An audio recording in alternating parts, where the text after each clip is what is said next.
with you, or several subjects that I will talk about in between the podcast that I'm actually highlighting. And I'm at the popbooks.com website. You see the newest poem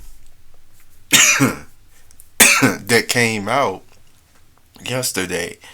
The original create excuse me, the original creation date is May 1st, and it's and it's actually called Flow or Flowing Against the Current.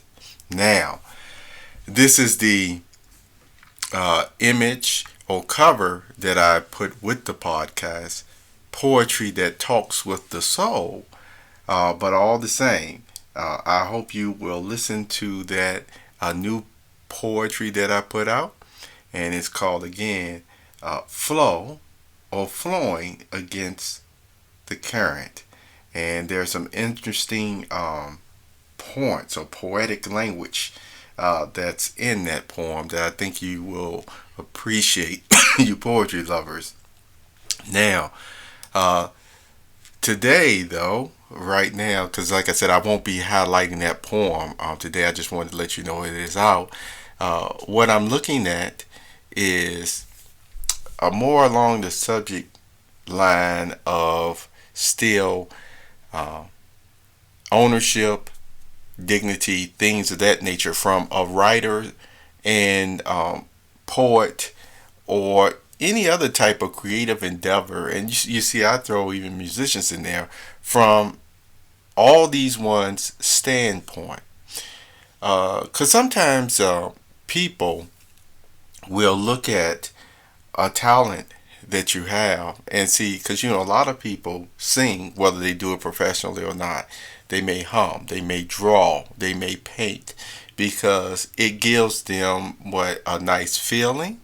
It also does other things as far as calming the soul.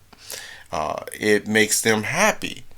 And so these same professions at times may not make it out of the hobby stage, as people may consider them being a hobby, even though the individual who is creating that work and putting it out there is very much a professional and will actually find techniques, you see, that they implement that the hobbyists, persons who just consider it as a hobby, would never even dive into, because it just works for them what they're doing in their spare time or their hobby.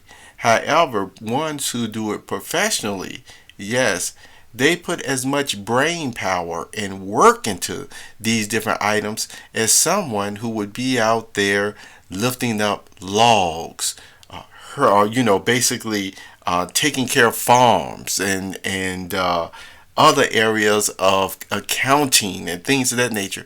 It does require just as much brain power, if not more, at times, you see, and it can take a toll on not only the mind but the body, even more so than sometimes what athletes will, experience as they're training. Don't get me wrong, I'm not saying that there's physical exertion is the same, because for somebody to lift up 200 pounds or more, or 100 pounds or what have you, see, that takes a lot of strength, and it can take a lot out of you at the same time. Well, what happens when a person needs rest, you see, they end up going and getting the nutrition put in their body, the other restful items that would be important for them, you see, in order to recuperate from that physical exertion. Well, it's the same thing with these different talents and professions, where persons are just using their mind more than they're using their physical, you see, talents and efforts. And so they still require the nutrients, the rest, and things of that nature. And depending on, again, their background, their health overall, It just affects them in different ways. So, having that information in mind, think about it. So, if something has turned more into a profession for a person that gains benefit because they have expertise on top of that, then you will find them at times saying, hey, well, this is what my value on this subject that I'm placing it on, you see. Now, it may be worth more to others, like paintings and things of that nature. But all the same, if a person has chosen a certain field to what they're, once again, continue to make a livelihood off of, you will find there are many individuals who will say, yes, I'm going to make sure that you're not shortchanged, for your worth. I'm going to make sure that you're not price gouged for your materials and things of that nature, what you're trying to get and accomplish. And I'm certainly not going to, mess up all your efforts in your marketing and commerce to get customers. See, all of that is in line. So now, with that thought, you see, that I just shared with you, these poems are really thoughts also that I will share with you today. I know you will, enjoy them. That will give you the nice spirit behind it. Why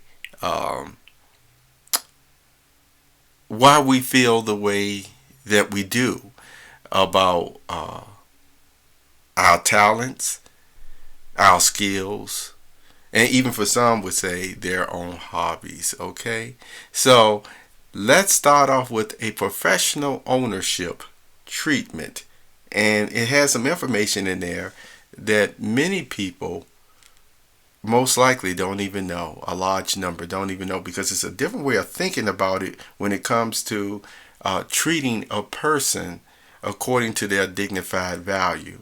All right. So what I'm going to do now is just change the microphone, as I always do, so that you can just get the mic for the built-in recording. And after this, as I said before, I will end up finding some other podcasts. I already know which ones I'm going to play for you today, and hey, give you something to think about. Okay, let's see. Right, saving that.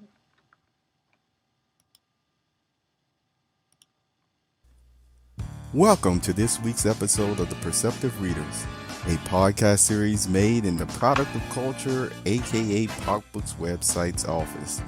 Hi, I'm James. Update moment. I want to share a reference with you that you've heard me talk about many times. Sometimes I will make statements, as you know, in principle, but I'm sure some of you still say, where did you get that thought from? Okay, well, what is the line of reasoning that I'm talking about right now? I'm always emphasizing good business principles and practices. And I've also, said before that no matter who you may be, your strengths and even your weaknesses or what have you, there is just once again, principal way of treating people in everything that you do. I've given you the joking side of things, the way some parents would say, when you go to school, just keep your hands to yourself. And so if you apply that, then it makes it easier. Maybe some people would disagree. Yes, in some circumstances, it's not as always as clear. But for the most part, it makes it clear that you are a peaceful person. Now, there are principles again, and even thoughts in God's word, the Bible, when I'm talking about in the book of Colossians, where it really emphasizes clothing yourself with love and being forgiving as well. Yes, that's in there too. But it goes to really emphasize again what love would do, how it would treat people, you see. And so, we wouldn't go around maliciously trying to hurt somebody, trying to call them names and things of that nature. Even when there's a big disagreement, there's another scripture that talks about having your words seasoned with salt. See, all that is in the book of Colossians. And I do know in times past, there have been business people who have referenced passages in the Bible, the good book. But I just wanted to reference one as to if, again, you have a business and you have people that you have oversight over, and a thought to keep in mind. Because if you keep this thought in mind, it really does help you to work that harder to be fair. Okay? And it's right in Colossians chapter 4. In Colossians chapter 4, verse 1, it says, masters. Hey, that could be business owners, you see, in our applications today. You see, provide your slaves or, your employees with what is right and fair, because you know that you also have a master in heaven.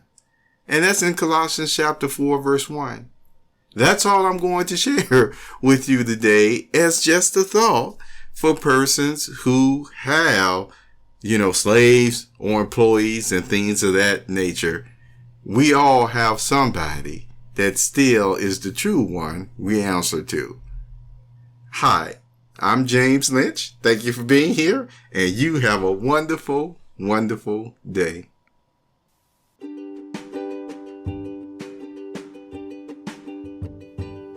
You have just listened to the Perceptive Readers Podcast. Remember, until next time, if you read something that encourages you to improve or enhance your life for the better, it becomes your reality.